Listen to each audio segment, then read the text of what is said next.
Welcome and thank you for joining us for this lesson in Texas Air Mission's Missionary, Airframe, and Powerplant School online training video series. Learn more about our mission at flymaps.org. Subscribe to our channel now to get all of our future training videos. Okay, here we go. Ground school lesson, chapter 3, verses 12 through 14. So Hunter asked earlier, when is our test? So there's 18 lessons in chapter 3, and we're going to finish up through 14 today. So it's looking like probably 3 or 4 more weeks, and then the following week we'll have the chapter 3 test. So start getting ready for that. So what we do with our tests, by the way, they're essay questions, 500 words each, 20 of them. You have 6 hours to complete it. I'm teasing. So if you haven't had a test here, it's 20 questions, multiple choice, multiple guess. It's very similar. What I really do is make it very similar to FA tests. An FA test, they give you 3 choices and try to trick you and all that. So I've actually used some of their questions and put them in there. So if you have the handouts, or you go onto the website and get the handouts and study the handouts, and you read the reading material that's in red at the bottom of the handouts, you will have been given the answers to every question on the test. So I don't throw you curveballs in there. So. Transponders, radio phrasology, and ATC traffic advisories is what we're going to be covering tonight. So lesson 12, transponders and transponder codes. A transponder is the airborne portion of the air traffic radar beacon system. So this is kind of a visual indication here of what happens with air traffic control. You have towers, you have TRACONs, ARC centers, which stands for Air Route Traffic Control Centers. So what is an air route? Well, that's if you're flying from this tower to this tower, along the way you would have ARC centers, terminal radar control, TRACONs, big giant airports like DFW, for example, are going to have, in addition to a tower, they're going to have a terminal radar because lots and lots and lots of big airplanes, hundreds at a time coming in there, so they need extra help. So this is kind of a picture of the whole system, and we need something to transmit from the airplane that is airborne so that all these centers on the ground can keep track of what's going on up there on those highways in the sky. And that is what our transponder does. Here's 3 examples of a transponder. This is an old one. These were used back 50s, 60s, 70s, up into the 80s. And actually, you'll still see them today. They don't really make this kind anymore, but you'll still see them in airplanes. This is more of a modern one that you'll see here with a digital screen. And then on some of the smaller airplanes, like the Avid, for example, you might even have a little round one that fits into the one space of one instrument there, right? So what do you notice about all of these? They're all similar in what way? These all say 1200. They all have a 4-digit number. So let's learn about that 4-digit number. By the way, this is an example of an actual recording of a pilot who had no idea how to use a transponder. Who doesn't glasses? But when I first heard this, I could not believe that there was a pilot flying an airplane who did not understand the very basics of a transponder. You guys will know more at the end of this lesson than this guy knew in his airplane.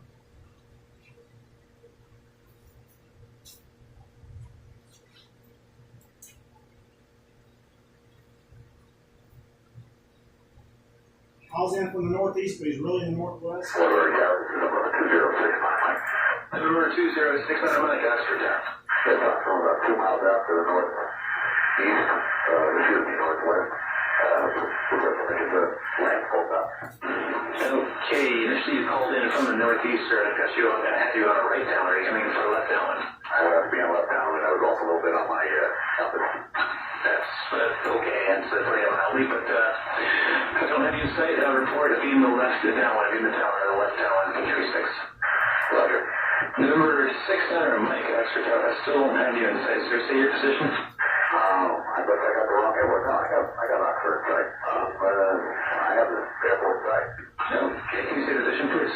We are about 2 miles, about a mile west of your position now at the airport. Number 6 center, Mike. Okay, we still don't have you in sight at all, sir. I'm wondering if you might have a Meriden airport in sight. I think it's the same one in my configuration. I believe that's my mistake. I'm looking at it now. I don't see the tower myself. I'm on the beam. A little bit of a pattern. So I am off course there. Okay, sir. I just just turned the rotating beacon on here, which would be on top of the tower. Do you see a rotating beacon on? Negative. Alright. Oh, yes, I got it. The two white hangers on the east side with the blue hanger in the middle of them? Yeah, I'm on the east side of the airport now. I go over the top to be out of the way. Okay, now you've got me confused. Circle in your current position, sir, and I want to see if I can get you to radar tracking here. Instructor, please. I'm 600 Mike. Actually, just check the last instruction. Stand by. I'm going to get you radar tracking. 206 Mike. I set the radar center. Thank you. Can you ident, please? 206 Mike. 600 Mike. I haven't got any calls from Trade Tower. Are you identing, sir? Yeah. Alright, continue on the ident. Let's try friendly approach, see if they can get it. 206 Center, Mike, squawk 5255. 206 Center, Mike, Tower. November 6 Center, Mike, Oxford Tower. November 206 Center, Mike, Oxford Tower. Oxford Tower, 206 Center, Mike. Okay, November 6 Center, Mike, sir, how do you hear? Coming in clear. Okay, I just called you 5 times with no response. November 6 Center, Mike, squawk 5255. 5255 is what on the ident? Cancel the ident. Just squawk 5255. I'm not getting your instructions, Tower. Alright, do you know how to squawk? Do you know how to put in the squawk code, sir? No. November 206 Center, Mike, can you give me a landmark? What do you see around you? I am at 2,800 feet and about half a mile from the airport to your west. Okay, so he didn't have a clue what it meant to squawk. He said he was identing. He was not identing. What does it mean to ident? Well, in the transponder, you see this where it says ident right here? That's a button. So you're transmitting this 4-digit number to the air traffic control system, to the radar system. When you hit ident, it puts a box around that on their screen and flashes. So if they have 4,800 airplanes on their screen and they say ident, the one they just told to ident is going to start flashing because they told you to push the button. If he'd have pushed that button, they'd have caught him immediately. It doesn't matter what number he had in, they would have known who he was. He told them that he had it, and they're like, we don't see anything. Why do you think that's the case? Who's identifying as talent? Because he didn't have a clue what they meant, right? He was identing something that had nothing to do with what they meant by ident. When they said ident, they meant push that button that says ident. He was doing it verbally. He didn't have a clue that they mean push that button. And then they said enter squawk 5255. What did they mean for him to do when they said squawk 5255? Does that mean put 5255? Yeah, it means change this 4-digit code to 5255. And he said what? He said, I don't understand your instructions. And the guy says, you don't know how to squawk? And he says, no.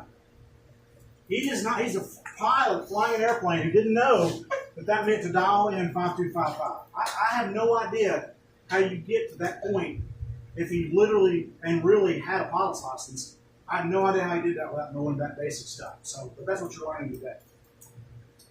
Something very similar happened in Northwest Florida, around Jacksonville, Florida, with a girl from Asia, somewhere in Asia. I don't know which country, one of the Asian countries. She had rented an airplane. She did not understand ATC. She got lost. And the air traffic controller was trying to give her instructions. And he owned some of the mistake because he gave her some wrong instructions. But she didn't understand it, and she ended up crashing at sea and dying because she didn't know how to use her equipment, and she didn't understand what ATC was saying. So it's important that you know how to use how to use your equipment. Every pilot should be familiar with the operation of all equipment in the aircraft. In fact, when you go do your pilot's license test with your DME, your designated mechanic examiner, the airplane that you take, you better know how to use everything in that airplane. If it's equipped with a weather radar, you better know how to use a weather radar. If you've flown all your training with an airplane that didn't have any weather radar, because you don't have to have it, and you don't know how to use it, your DME can fail you because you don't understand equipment that's in your airplane. So you have to know all of the equipment in your airplane. Yes, sir. Does it work to hand out service tags? That's a trick. Yes, there are ways you can do that. You can actually put it out of service, but you can't just hang a tag. So you have to actually disable the equipment following the procedures to do that. So a weather radar, for example, you can fly an airplane with a disabled weather radar. You can fly with a disabled transponder. So something that, if you're in an airspace that requires that you have a transponder, you better have a transponder and you're about to work, right? So, but yes, that's one thing you can do. It's disable so you don't know how to use it. That's good, for example, if you're a VFR pilot and you've only flown visual flight rules and you haven't used instrument techniques and procedures in some of the modern avionics equipment, and you take an airplane that has a glass cockpit with a multifunction display with all kinds of instrument rule doodads and gizmos in there, bad idea. Probably want to take something that's a little simpler to do your check routing, right? The standard VFR transponder code is 1200. That's why all of these Google images have 1200, and all of the sales ads for buying their equipment, they just put 1200 in there. Because if you're flying VFR, you're going to squawk 1200. So you'll hear that said as squawk 1200, squawk 1200, or squawk VFR. If you hear that, any of those three things, it means put 1200 in the transponder code. There are 4 transponder digits, and they go from 0 to 7. So how many digits are available in each position? 7. Plus 0. So it's 8, right? So 8 digits, 8 times 8 times 8 times 8 equals 4,096. So this transponder is called a 4096 transponder. Its name is 4096 transponder because of that, right? The transponder or transmitted responder is sometimes called a 4096 code transponder. And why is that? Each digit can hold the numbers 0 through 7 for a total of 8 digits. The video isn't There are showing the 4 hand positions. turning the knob. But If that's you how you multiply change it. 8 times 8 times 8 times 8, that comes up to a total of 4,096. So there are 4,096 different combinations that can be entered into that transponder. The 4 most common codes used in a transponder. Okay, so we're going to skip that because I'm going to tell you those now. You need to memorize these. Really important that you memorize these. The standard one I just told you is pretty easy. Squawk VFR means 1200. But you can enter codes into this transponder to communicate things to air traffic control without speaking to them. Right? So if you are being hijacked, for example, and there's a gun to your head, and you can't say, hey, there's a hijacker with a gun to my head because they'll shoot you, you can set your transponder to 7500, and it will transmit to everybody in air traffic control that your airplane has just been hijacked. The problem with that is that's been in place long enough now that a lot of hijackers that have any pilot training know that you're going to do that, so they're not going to do that. But if they don't, and that still happens, you can squawk 7500. Radio failure. If you're flying in a situation where you need to land in a towered airport, let's say you're in Bravo airspace and all of a sudden your radio quits working. You can't call anybody. There's a way you can let them know that. You can change your squawk code to 7600, and that communicates to them that that airplane just lost radio communication. And they can actually use light signals from the tower. They have guns that shoot different color lights, and they can communicate with you through light signals. And 7700 means I'm dealing with an emergency. Why would you want to do that? Well, because dealing with emergency is more important than talking on the radio, right? You might be doing something where you need all your hands, fingers, and toes to fix something that's going on in the airplane, and explaining it to some guy on the ground isn't going to happen. So I had an example. It wasn't an in-flight emergency, but it was kind of one of those situations where I couldn't talk to the controller. I came in, I landed the airplane, and I went to hit the brakes, and I had no brakes. I had one brake. I had one soft, bushy brake, so every time I hit the brakes, the airplane went, huh? It was trying to pull me off the runway. So the tower is saying, turn off on taxiway Bravo. And I went right past taxiway Bravo. And he goes, turn off on taxiway Charlie. I went right past that. And he's sitting there telling me all these instructions, and I'm sitting there trying to figure out how to stop the airplane. So I'm like, I'm not talking to you. I'm trying to stop the airplane without running off the end of the runway. So I ended up, fortunately, there was plenty of runway that I was able to keep just tapping the brake enough to slow the thing down. And then I taxied off of taxiway Victor or whatever it was. And when I got off and everything was cool, the guy's like, I forget, I'm paraphrasing here, but he's like, what the heck's going on? And I was like, sorry, man, I couldn't talk to you. I was dealing with a mechanical brake failure on the airplane. So he goes, oh, okay. So, and the cool thing was that I was in a college class at the time studying air traffic control. And one of my assignments, it was an online class, one of my assignments was go to my local airport and take a tour of the tower. And I had to send my professor the location and all that. And she actually set it up with the manager of the tower for me to go up there and be able to sit for like a 4-hour shift and watch what was going on. So while I'm up there, the guy in the tower was the same guy that was working with me that day. And I told him about that. He's like, oh, yeah, I remember that. And I was like, well, this is what I was dealing with. He goes, oh, yeah, I was kind of a jerk to you. I didn't realize you were dealing with all that. And I was like, well, good. I'm glad that you can see now that just because you can't, hear what's going on, there's something going on, So anyway, all right.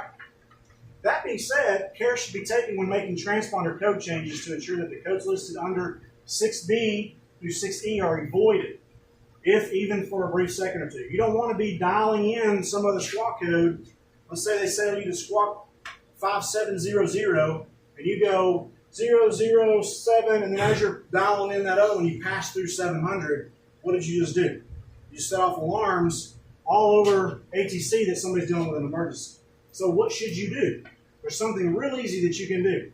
6B through 6E starts with a 7. So which dial should never be set to a 7? Never set this to a 7 unless you actually have one of these things you're dealing with. You can go the other way, or you can go this way.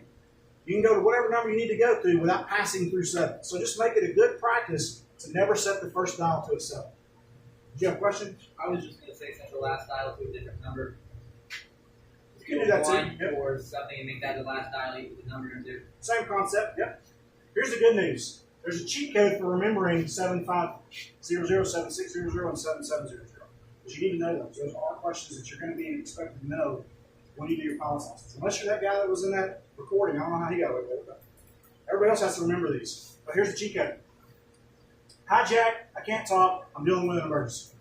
Remember that sentence, those sentences, that phrase. Hijack, I can't talk, I'm dealing with an emergency. Hijack, I can't talk, I'm dealing with an emergency. That phrase gets you 75, 76, 77 in a word. Remember that. Hijack, I can't talk. And when you're actually dealing with an emergency, you can remember that 75, 76, 77 is an emergency. You can dial it. Does that make sense? Everybody tracking? How that's a memory aid? Get what I'm smell what I'm cooking here? All right, I'm not going to read all this to you. You do need to understand the difference in these transponder modes. Mode A is just the 4-digit codes. If it transmits 4 digits, it's a mode C. If it transmits the 4-digit codes and your altitude, it's what we call mode C. And mode S, airliners, general aviation charters like Learjets and Challengers and corporate jets and things like that, they're going to also have mode S. Mode S adds an additional feature. I used to say that you won't see mode S in smaller airplanes, but that's not generally true anymore because we have what's called ADS-B now. And if you're going to have ADS-B, sometimes you might as well just have mode S transponder. So some of the mode S transponders, they had mode C. They added ADS-B, which is automated data broadcasting system, which, remember I said that radar picture where you're transmitting back? Other airplanes are talking to each other in ADS-B, and you're doing like collision avoidance and stuff like that. So Mode S adds that feature, and it's pretty common in all kinds of airplanes now. So there's a quick little breakdown of those paragraphs that are in your handout, but this is the gist of it. Mode A, basic identification using a 4-digit squawk code. It doesn't provide any altitude information. Mode C, 4-digit, plus it adds pressure altitude reporting to the identification function. How does it do that? It has a little gizmo in there called an altitude encoder. You don't get to see what this number is transmitting because this is not what's on your altimeter. This is taking a completely separate reading of your altitude and sending it out digitally to radar. Why do you think that's the case? I said the R word, which answers the question. It's redundant. So if your altimeter fails in the airplane, what can you do? If you have an encoder, you can call ATC. What's my altitude? And they can tell you because you're going to be sending it out separately. Now what if you have a clogged pitot tube? Remember we talked about the pitot-static system? If it's sending out erroneous information to your altimeter, it's probably sending erroneous information to that, unless it has a separate source to get that pressure information. And in Mode S, it transmits a unique aircraft identifier. This is way beyond the 4-digit code. Those identifiers, like when you do your ADS-B, like registration, and you report it to the FAA and ATC, and they assign a number, it's like a 20-digit number. It's a big old long thing that gets assigned to you. doing some accident investigations, we've had some of those numbers come up, and it's not the airplane that was involved in the accident because they installed equipment from another airplane that they bought and used off eBay or something like that. So, but it's a big long identifier that is assigned specifically to that aircraft. Do they have to be registered with NOAA also? Like the old So if it's a 406 encoder, it does. I mean, if you have a 406 ELT, then you have to register that. That's going to send out a signal to the Coast Guard, to NOAA, to the black helicopters, to come start search and rescue and all that stuff. So that's a very specific kind of ELT that has to be registered with NOAA. That's not a transponder. It's a type of transponder, but it's not this kind of transponder. All right, any questions or comments about transponders and transponder codes? So now you know what it means when the guy said squawk 5255, right? So if you're flying along and you're talking to ATC and it says squawk 5255, you know what to do. For some reason, the pilot did not. All right, radio phraseology. The basic items to include in an initial radio call response. So we're going to talk about if you are, this is the very, very basics of what you have to learn how to say on the radio. So if you're flying out of this airport, we're going to include some of the stuff you need to know. If you're flying out of Meacham, Spinks, Parker County, Bridgeport, DFW, whatever, these are the very basic things that you got to know to be able to operate your radio and get in and out of those areas. In addition to this, you need to learn your phonetic alphabet. We've talked about that before too, right? You guys need to be learning your phonetic alphabet. Alpha, Bravo, Charlie, Delta, Echo, so on and so forth. But this is the basic items to include in an initial radio call. So if you're flying into an airport to land, your initial call is the call you make to that airport to tell them that you're coming in to land. If you're departing the airport, the initial call is the call to the airport to say, hey, I'm fixing to leave your area. If you're en route and you want to call one of those art centers or the TRACON or the flight services, then this would be your initial radio call. That's your first call that you make to somebody that you haven't talked to yet. That's what an initial call means. In that case, these are the things you need to do. We're going to go through these one by one. So first of all, who are you calling? By the way, this handout doesn't have fill in the blank because I want you to listen and not write. But you have it there so you can go study it and remember what the examples are. But I intentionally gave you guys the answer because you don't have to. It's not going to do you any good to sit and write all this out. But here's an example: tower controlled airport. Oh, okay. So we got 4 examples here. Tower controlled airport. What does a tower controlled airport mean? It means there's an air traffic controller sitting in a tower who's going to tell you what to do, right? If it's pilot controlled, what does it mean? These are not towers, right? And all the pilots flying around the area are going to control the airport themselves. So tower, if you're on the ground, you're going to use the ground frequency. If you're in a tower, you're going to use the tower frequency. That's generally true. Sometimes there is no ground and you're going to use both for one frequency. Sometimes it's a slow day, the ground guy got sent home, and the tower's controlling ground and tower. So you might run into that. Here's some examples. Meacham Tower. Notice that's in quotation marks. So what's going to happen is we're going to build on this call. You're going to make the call and you're going to include all those items in this call. So we're going to start by saying Meacham Tower. We're going to have our radio dial to 118.3. We're going to click the mic. We're going to say Meacham Tower. That's who we're calling. We're calling ground.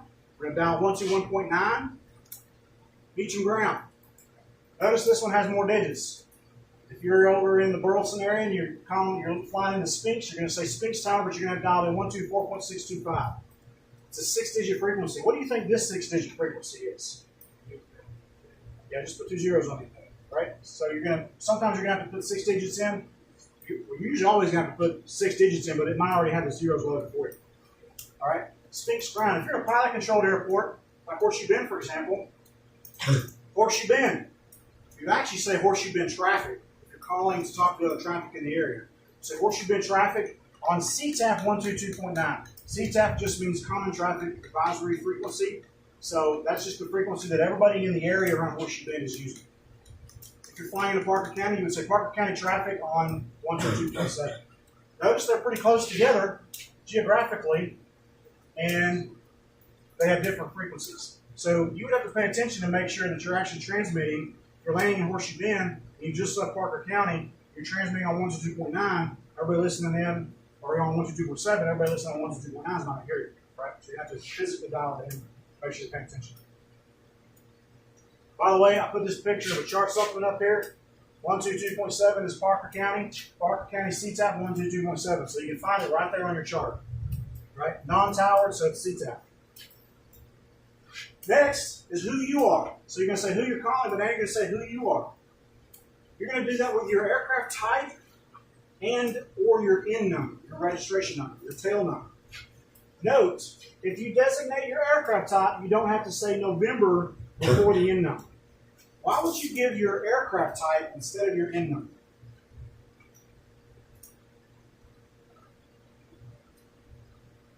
These 4 airplanes right here are flying around this pattern right here. We're going to come chugging along in our Cantabria that we did discovery flights in. We're going to say, Horseshoe Bend Airport, November 1234 Charlie, over Lake Granbury for full stop landing. What are these other pilots in these airplanes? What are they doing when you say that? They're trying to find you, right? Yeah.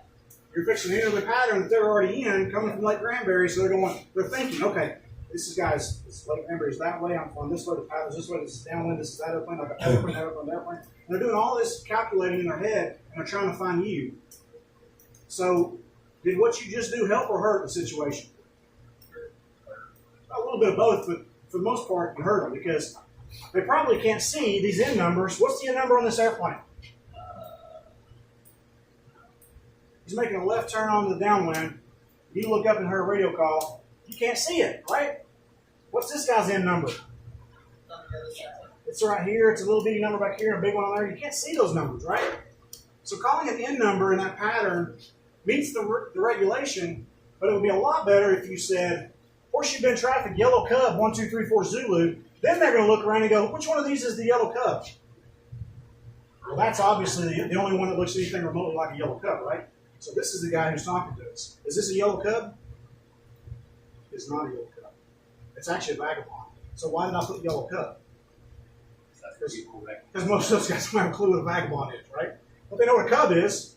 Most of these guys flying are going to know what a cub is. So you say yellow cub, they're going to recognize that airplane immediately. From 5 miles away, boom, that's a yellow cub. They're going to recognize that immediately. The cub was, so it's one of the same types of airplane as a cub.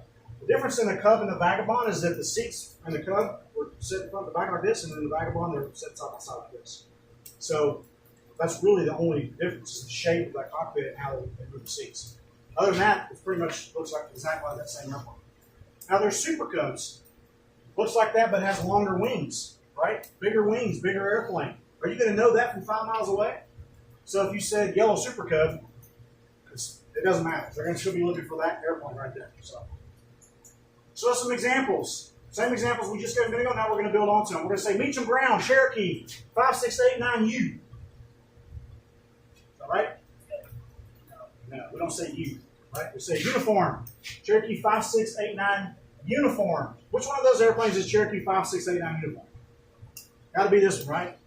It's the only Cherokee up there, so even if you can't see the wing, you know that's the Cherokee. Even if you can't see the IN number. Parker County Traffic, Cessna 1784 Juliet. Which one of those is a Cessna? Both of these are Cessnas. When someone says Cessna, what picture pops up in their mind? This airplane or this airplane? This is what most people think of when they think of a Cessna. So if you call in that you're in a Cessna, this is what people are going to start looking for. What if you're flying that airplane? Sphinx Tower, Cessna Twin, 400 Hotel Charlie. What does twin mean? Twin engine. Twin engines. That's not a twin engine. Cessna Twin. So that's giving not only the model and aircraft type, it's kind of a description of it. The last one, Horseshoe Bend Traffic, Yellow Cub 12340. So if you have a way to, with as few words as possible, make it easy for everybody to know who's calling, use that. And what this is saying is that if you say Yellow Cub 1234 Zulu, you do not, by regulation, have to include the N. You don't have to say November, Yellow Cub November 1234 Zulu. It's too much stuff. But if you don't say that, you got to say November. The first time you call in, until you get a call back from ATC, you got to say your full registration number. And when they call you back, if they say 34 Zulu, then you can start calling yourself 34 Zulu. They might cut you short cut your name short to make it easier to say things quickly, you can do the same thing. But you can't do it until they do, right? Does everybody understand that? Quit tracking with what it is. Very important radio phraseology stuff here. All right, let's build on it some more. So that's who you are. Now you got to tell them where you are. If you're on the ground, you tell them where you're at the airport. And if you're in the air, use local landmark or distance and direction from the airport. Here are some examples. Beecham Ground, Cherokee 5689 uniform at the Texas Jet Ramp.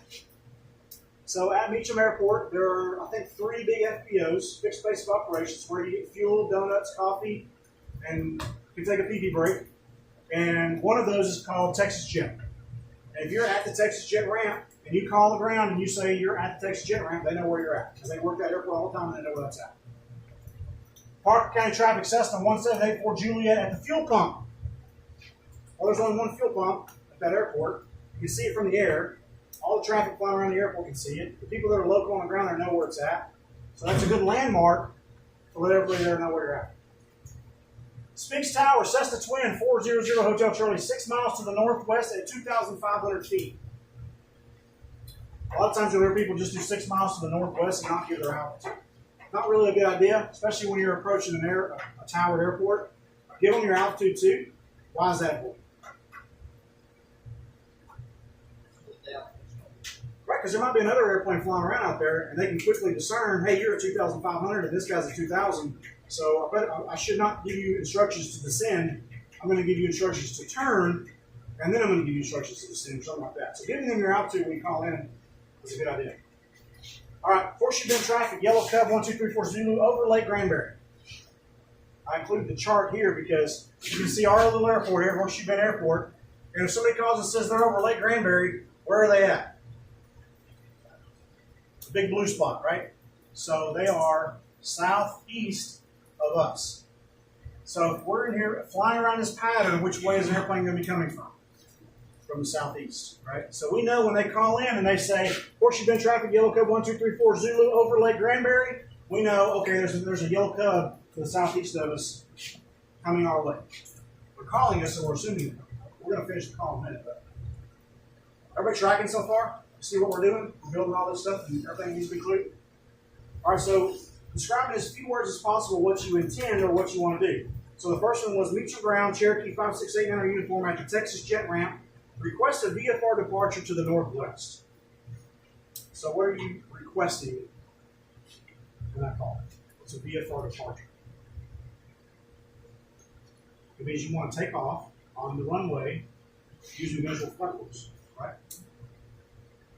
Parker County traffic, Cessna 1784 Juliet at the fuel pump, taxiing to runway 17. You're just letting everybody in the area know that you are taxiing on the runway or taxiing to the runway. So if you're fixing to leave the T hangars and taxi the same runway, I just want you to know so we don't run into each other on the ground. Spinks Tower, Cessna 2400 Hotel Charlie, 6 miles to the northwest at 2,500 feet. Inbound for a touch and go with a departure to the northwest. What are you asking to do? You want to land and then take off from You want to land and not stop. You want to keep right on going, right? So if you wanted to stop, you would say full stop. Or you might say a taxi back. A taxi back is a landing where you get off the runway, you come to a full stop, you taxi back to the runway, and you take off again. A full stop means you got to pee, or you're stopping for the day, or it means you're fixing to pull over and park the airplane and get out of it, right? It's a full stop landing. Or you're going to stop, have a lesson with your ground instructor in the airplane while the engine's running for 20 minutes, and then you're going to continue on your way. So that's a full stop landing. Touch and go means you want to log the landing, you're going to do it for training, you're going to go right back around and probably do some more of those, right?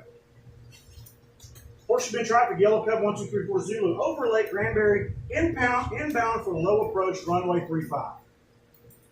So what is that pilot fixing to do?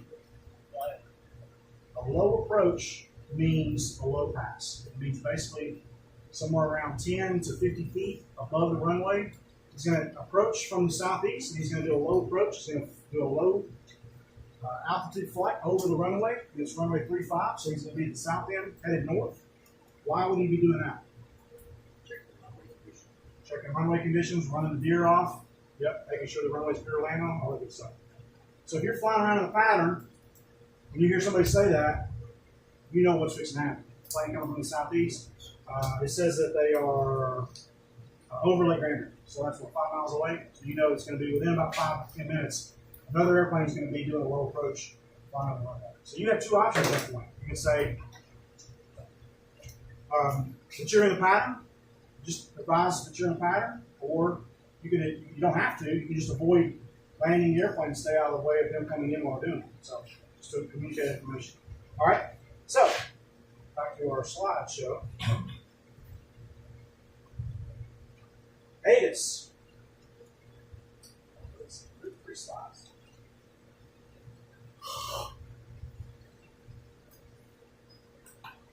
Yes, I did.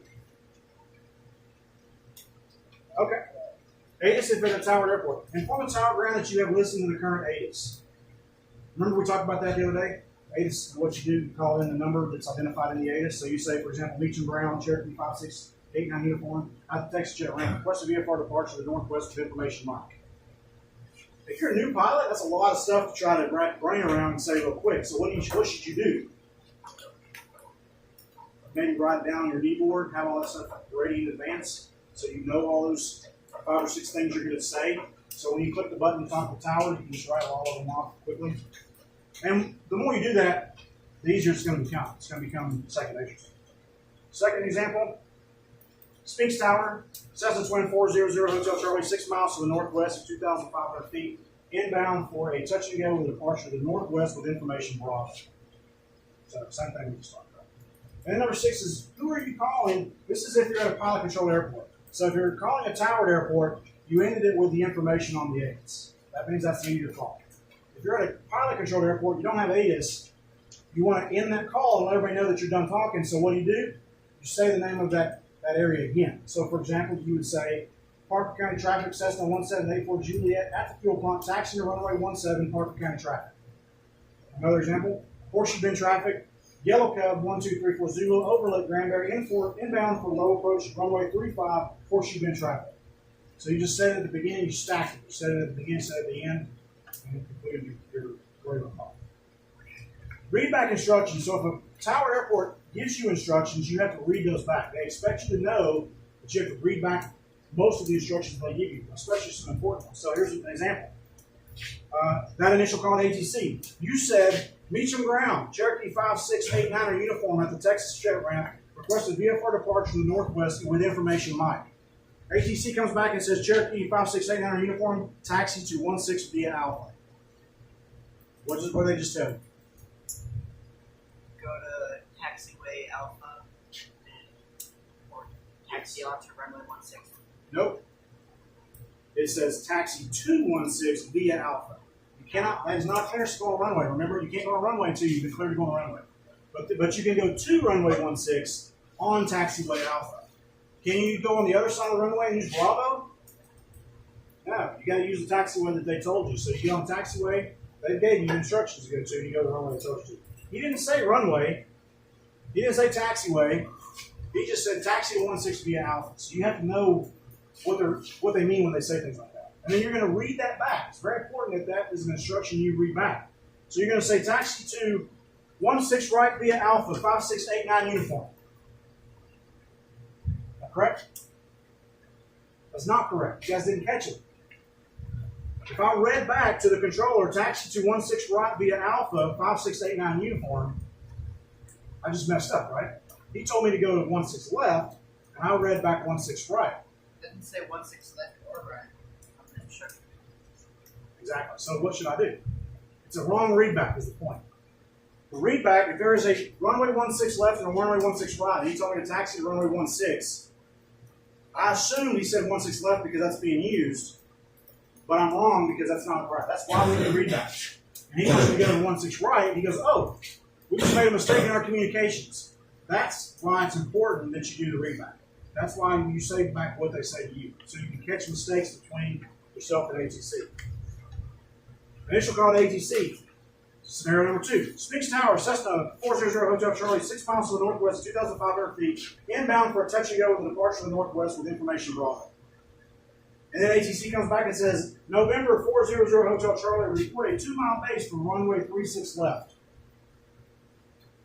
Report a 2-mile base for runway 36 left, November 400 Hotel Charlie. Sound legit? Everything matched up. Notice too that I changed the name of my airplane. I initially called and said Cessna Twin 400 Hotel Charlie. ATC called back and called me what? So how did I respond? November.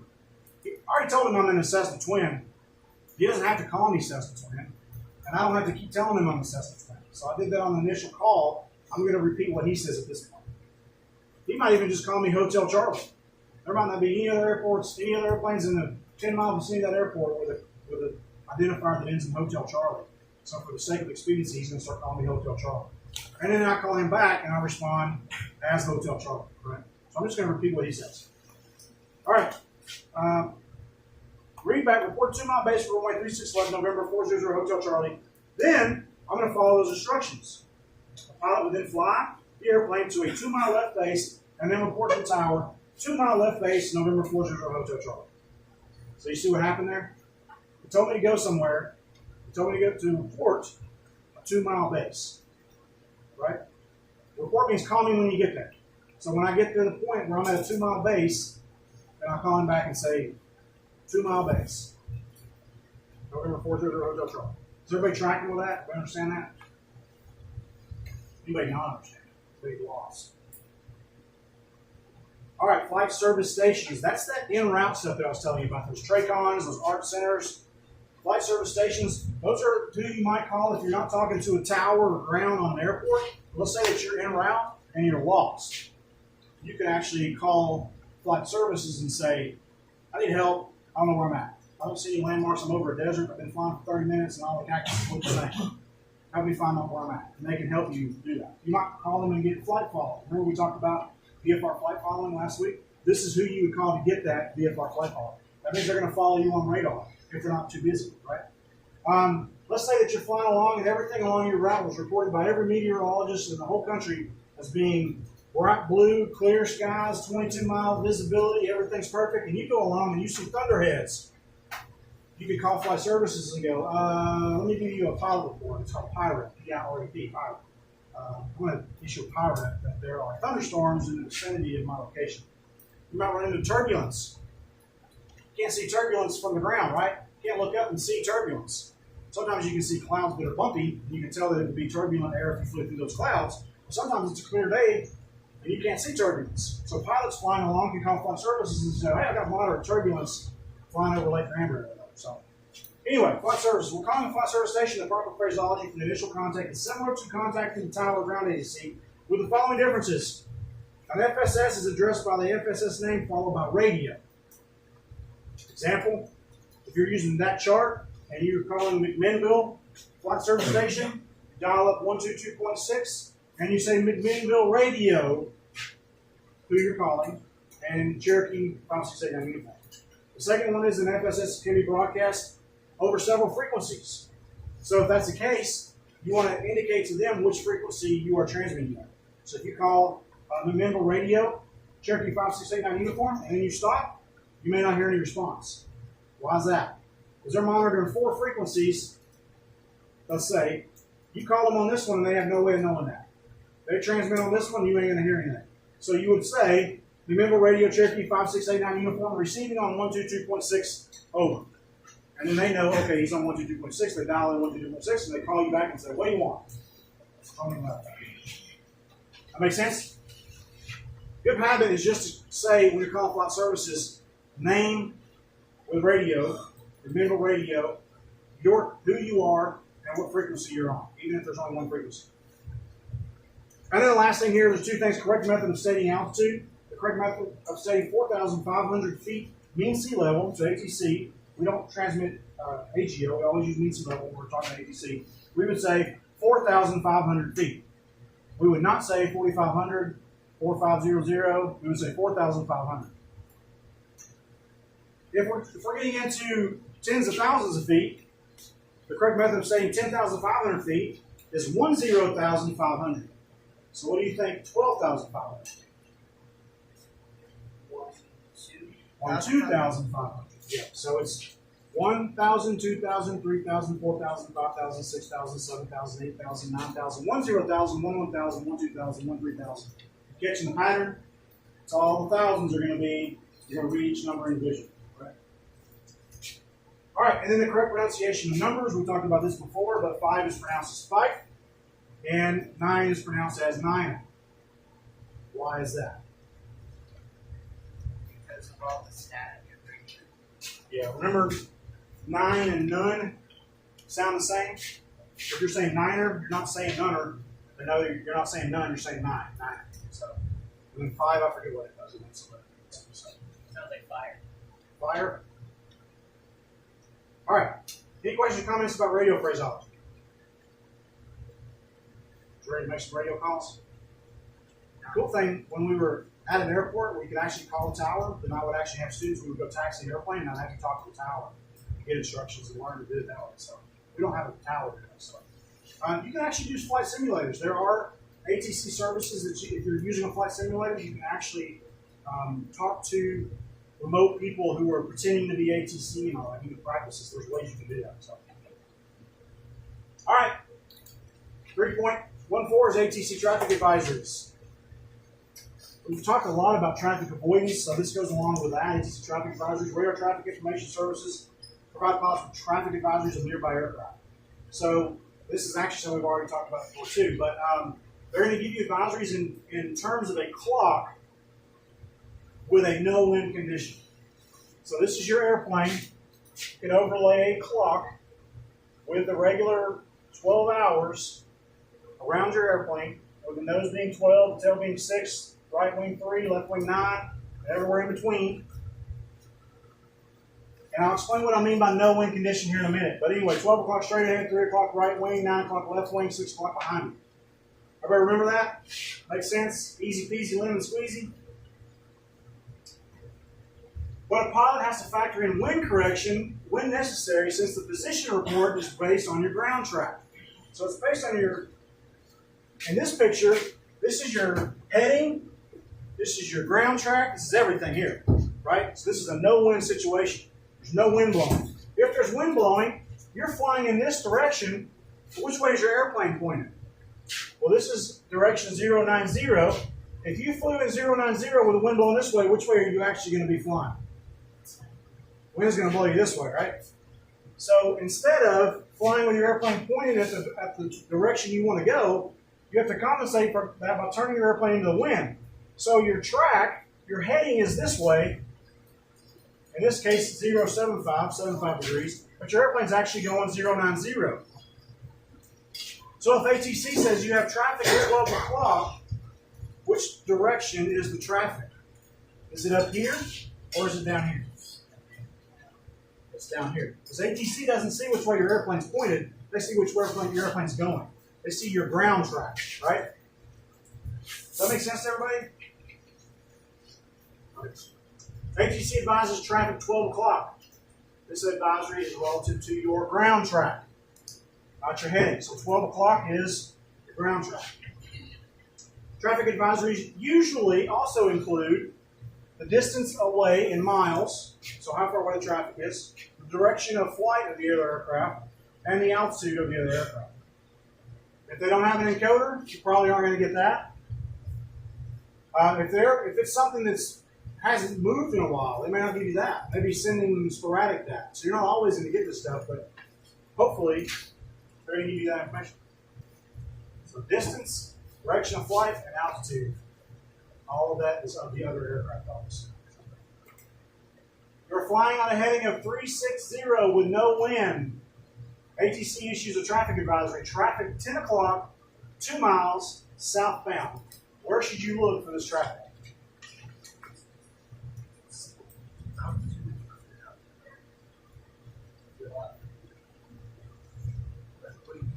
So, like, to the left? Not straight to the left. Not straight to the left. So back into the left? Front to the left.